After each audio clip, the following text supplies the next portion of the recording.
Hey guys, thanks for joining me on another edition of The Gift of Gab. We're going to talk about dough! No, not Homer. This isn't just any modeling dough. No. Punch your dough down. No, not that dough. No. Bit of a soggy bottom there. Dough. No, not a deer. What's the matter, Donna? Dear God, we have to put him down! Dough. I like a relatively thick pastry. D-O-O-H. Dough. Dough! A deer! A female deer.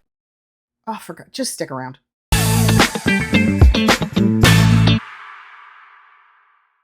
Designated out-of-home advertising, known as DOOH. D-O-O-H. Yeah, I don't know. The acronym's kind of goofy. It is stuff that you encounter, literally what I can only call media that you encounter outside of your house, I mean, obviously, but in slightly unexpected places. Some gas station chains like Circle K and BP have their own gas station television network. Have you seen this? Like literally as you're at the pump, you're kind of forced to watch TV. Stop it, please, I beg you! And there are ads, obviously, promoting the gas brand, but other things as well. There could be additional advertisers who hop on board. It is ads at your ATM machine, ads at self-checkout registers, all of these strange little places, kiosk advertising, that we're now encountering additional forms of media. And DOOH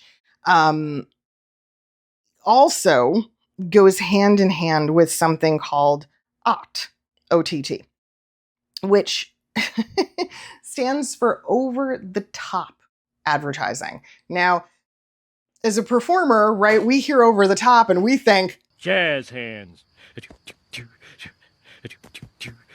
Now don't stop till it's as natural as breathing. No, there is no Liza Minnelli. And despite how I am dressed, no, that's not what we're doing. Over-the-top advertising is what I think we used to call, when I worked in advertising, we used to call it added value ads. And I think that terminology had to change, and somehow over the top is what took over. But this is ads that run in marketing situations that cannot be tracked the way we can with terrestrial types of media like radio and television. This is internet-based stuff.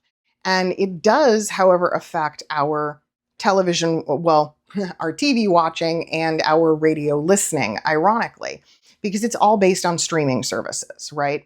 This is material that can be selected for very, very targeted, very specific advertising groups. It is material that is usually on demand, which is why it's associated so much with streaming channels, Hulu in particular. And there's no set broadcasting schedule, right? It's not like the Super Bowl where we know exactly when it's going to air and what time and why and all of that good stuff. This is people click it and access it whenever they want, 24/7, potentially globally. It's very hard to measure the metrics here, right? It's very hard to get concrete numbers on how many people watched and when they watched and who watched. So sometimes we also call it CTV advertising in the industry. And that has to do with connected devices. That's your phones, your tablets, your computers, gaming systems. This is all new media, guys. This is really what it's all about. DOOH and OTT fall under these categories of Netflix and Hulu and Amazon Prime and HBO Max and YouTube and Disney Plus and all of these other things that now really dominate how we consume media and how we interact with brands. The reason this stuff is really important is because as a voice actor, so much of this determines how we get paid. you should know, I would hope you know, that when you're dealing with broadcast work, right, you're paid on whether or not something is local or regional or national in origin. Unfortunately, this new media makes it so that those metrics no longer matter the way they used to. And it's getting more and more difficult for standardized rates to apply to things. And so this is one of the many, many ways in which all performers, all actors are being affected by how these clients are coming up with their pay numbers, what they're offering to performers, and how negotiations are being dealt with agents. It's kind of tricky stuff right now.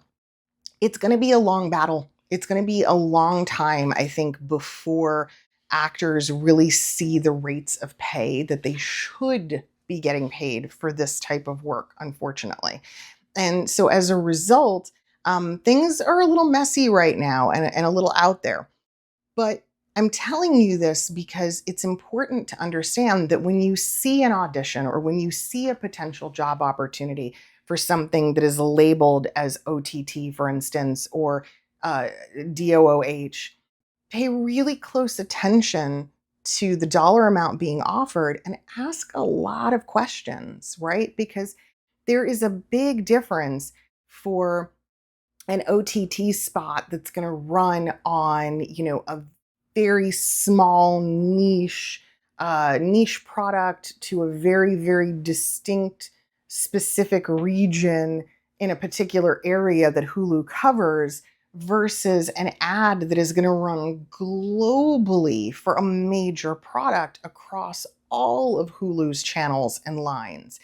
And that can mean the difference between making a few $100s on a job and making tens of thousands. So please ask a lot of questions and be very careful when you're pricing these kinds of jobs because they might be worth a lot more than you realize. Okay. And that's part of just being a good business owner and being a good negotiator. Thank you so much, guys, for watching. If you want more information like this about trends and what's going on in the voiceover marketplace, take a look at this video.